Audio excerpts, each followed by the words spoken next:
Hello, my beautiful souls. Welcome sa ating tarot reading sessions. Keep in mind, general reading po ito. Maaaring mag-resonate, maaaring hindi. Kunin niyo na lang po kung para sa inyo and leave the rest. Maaaring mag-shift the energies or magkabaliktad ang sitwasyon. Kaya kayo na pong bahala kung saan kayo nakalugar sa reading natin. So, let's see.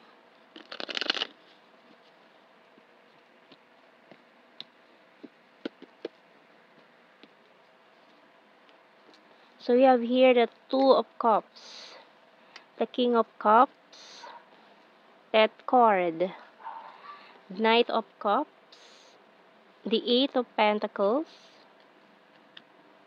Page of Cups, Four of Pentacles, and the Knight of Wands. Bottom card natin is Queen of Wands. So, may specific sign tayo dito ng strong Scorpio placement. So, tingnan muna natin anong message ng Archangel natin. Kasi mukhang it's about partnership, new beginning, bagong simula. Ayan. Pero for some of you, parang may hindi pa rin mabitawan sa inyong nakaraan. Nag-aalangan. So, we have here, wow. Parang sinasabi na itong coming in na ito ay gifts from God. By Archangel Sandalphon, we angels bring you gifts from your Creator. Open your arms to receive. So, parang tanggapin mo na lang, no? Kasi para sa ito. Parang yun ang sinasabi ng mga spirit guides natin dito. Kasi itong mga biyaya na ito, mga blessings na ito, ay galing naman talaga sa pinaghihirapan mo, kaya i-receive mo. Kasi para sa'yo talaga, itong mga biyayang ito, itong mga blessings na ito, na maaaring matagal mong hinintay na, or for some of you, parang nawalan na kayo ng pag-asa na darating itong taong ito na talagang para sa'yo. Pero ngayon, ipinagkakalob sa'yo ito ng langit ngayon, kaya bitawan na yung mga kailangan bitawan na matagal mo nang hinahawakan, kinakapitan, pero hindi talaga para sa'yo. So, kailangan mo nang bitawan itong mga ito. Kasi merong magandang paparating pa. Maaaring may mga options ka din, no? Maaaring may mga pagpipilian kang option, kaya medyo parang undecided yung iba sa inyo. Kasi yung iba parang, okay, natanggap ko na, busy na lang ako sa work, magpapakayaman na lang ako, ganyan, yung mga pinaggagawa nyo. Pero kung talagang itong taong ito ay nakatadhana para sa'yo, so hindi mo siya pwedeng tanggihan. So, tingnan natin, we have here binoculars, diamond, key. So, ang hawak ng taong ito, ang susi sa iyong puso. Talagang mabubuksan niya yan, no? Kaya kahit pa sabihin natin na ayaw mo na wala ka ng tiwala sa mga tao or ayaw mo na magmahal ulit, ayan. So, maaaring itong taon to is bumisita pa sa panaginip mo. And we have here clover and coins. Kasi nga parang nanggaling kasi isang karmic relationship, toxic relationship, talagang ang laki ng trauma na pinagdaanan mo kaya parang nadala ka. Kaya parang naging paranoid ka, lahat ng tao feeling mo lolokohin ka, hindi kasi seryosohin, kaya parang tinanggap mo na lang na, okay, ito yung kapalaran ko, na wala na talaga. Pero doon sa panahong yun, kung kailan parang nawalan ka na ng pag-asa, saka pa dumating 'tong taong ito. Ang bagal lang talaga ng energy, 'no, pero kung kailan parang pasuko ka na or sumuko ka na, tsaka naman siya dumating. Kasi tingnan mo naman, 'no, 'tong taong 'to may snail energy, so ang bagal-bagal ng usad. Pero kumbaga slowly nga naman, pero surely, 'no. So, tingnan natin ang mga messages natin dito.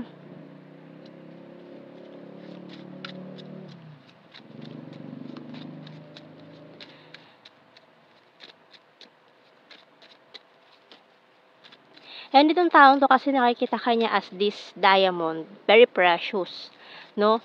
And for some of you, mukhang matagal ka ng tinitingnan-tingnan nitong taong 'to. Parang matagal na siyang interesado sa'yo, pero hindi siya lumalapit or gumagawa ng move. Pero tingnan mo naman, I'm so in love with you. Oh, matagal na, 'no? Matagal na siyang may pagtingin sa'yo, pero hindi niya lang siguro alam kung papaano 'to sasabihin, ipagtatapat sa'yo. And we also have here, I want a family with you. It's a disaster. So, maring parehas kayo nang galing sa isang failed relationship, may mga karmic partners, karmic lessons na pinagdaanan. Mukhang mirrored souls pa kayo. Parehas kayo ng marami kayong similarities na pinagdaanan sa buhay nyo, kaya nakaka-relate kayo sa mga pinagdaanan ng isa't isa. Yan o, I'm being defensive. Kasi nga, dahil nga galing kayo sa isang masalimuot na past, ay parang naging defensive na. Parang, teka, mukhang hindi pa ako ready, huwag ka munang pumasok, ganyan. Hindi pa kita pinapapasok. So, parang, na kayo, nadala sa sitwasyon ng mga past relationship. So, I'm talking to you telepathically. You're so hot. Sorry I'm wasted and I'm willing to take the risk. So, maaaring nagkakilala kayo nitong taong to during those times na lugmok na lugmok kayo, very sad ang energy, or nung panahon na talagang broken-hearted kayo. Ayan. So, maaaring nagkasabay kayo sa isang bar, nag-inom, doon kayo nagkita kasi parehas kayong broken-hearted. So, yung bottom card, you excite me. Pero nung pumasok ka sa buhay niya or dumating ka sa buhay nitong taong to, bigla ulit siya nakaramdam ng kakaibang excitement na ngayon lang ulit niya naramdaman sa buhay niya. Okay? So, tingnan natin. Maring, lakas ng new energy dito na parehas kayo na may kailangang bitawan from the past para maging masaya kayo sa isa't isa. So, I feel you even though we are apart. So, after nung unang meeting yung dalawa or unang beses na nagtagpo yung mga mata yung dalawa, so, maring after nun bigla nyo nalang napapanaginipan lagi ang isa't isa. I want to tell you how I feel. So many things remind me of you. Parang hindi na nawala sa isip, no? Parang hindi ka na nawala sa isip nitong taong to after nung pagkikita ngayon. I left when I saw you with someone. So, maaaring may kasama siya or may kasama ka nung panahong yun. Kaya, nag-assume siya na ay taken to or may partner to. Ganon. So, mukhang hindi pa rin kasi talaga kayo totally. Syempre, hindi pa kayo totally kakilala, kaya you are assuming na this person is in a relationship or itong taon to, nag-a-assume siya na in a relationship ka or yung kasama mo nung panahong yun na maaaring kaibigan mo ay iniisip niya na partner mo. Okay? So, we have here, may sumundo sa'yo or may sumundo sa kanya na na iniisip niya na, baka partner niya yun. Kasi syempre, hindi naman kayo magkakilala. Kaya this person is just assuming the fact na baka may partner ito. Kaya kahit na na-attract siya sa'yo, nagustuhan ka niya, parang love at first sight, umiwas siya kasi alam niyang baka hindi tama or ganyan. So, you came closer than anyone.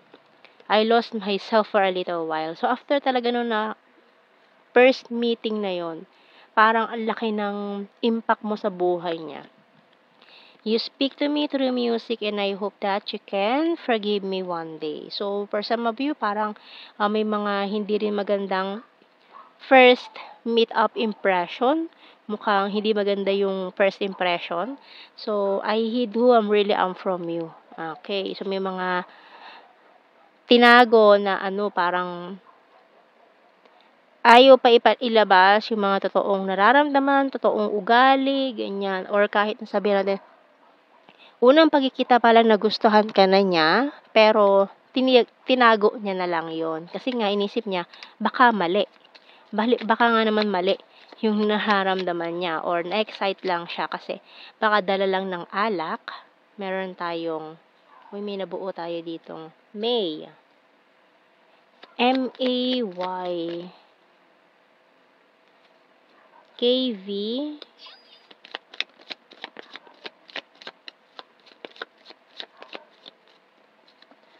O-W-Q H-U-X-J,